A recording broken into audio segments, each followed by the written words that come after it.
ఫైనల్గా ఒకసారి చూసి ఆఫ్ చేసుకోవడమే, అంతే. అయిపోయింది ఇది. మనకు చూడు ఆయిల్ కూడా పైకి తేలిపోయింది, చూడు అయిపోయింది. ఇది మంచిగా మనం సర్వ్ చేసుకున్నాం. గార్నిషింగ్ అదంతా నేనేం చేయను,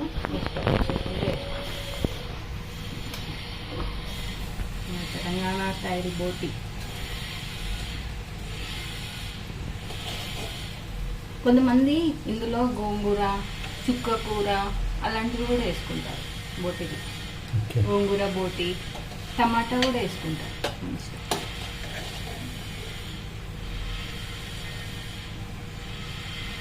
చుక్క కూర బోటి, గోంగూర బోటి కూడా వేసుకుంటారు. ఇష్టం, చేసుకోవచ్చు, అట్లా కూడా బాగుంటాయి.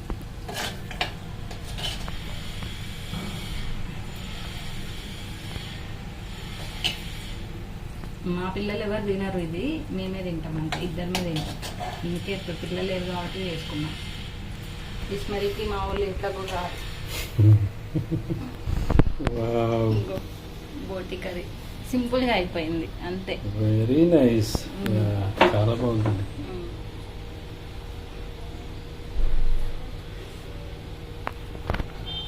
చేసుకోండి మంచిగా సింపుల్గా. మీకు ఏది తినాలనిపిస్తే అది, ఇంతే సింపుల్. ఉప్పు, కారం, అల్లం వెల్లుల్లి పేస్ట్, ఒక హాఫ్ అన్ అవర్ కూడా పట్టలేదు కదండి. అంతే. గరం మనకి అన్ని రెడీగా ఉంటే అయిపోద్ది. ఒక 2 ఆనియన్స్ కట్ చేసుకొని మంచిగా ఓపికగా చేసుకొని మన ఇష్టం ఉన్నట్టు తినాలి మనం, అంతే.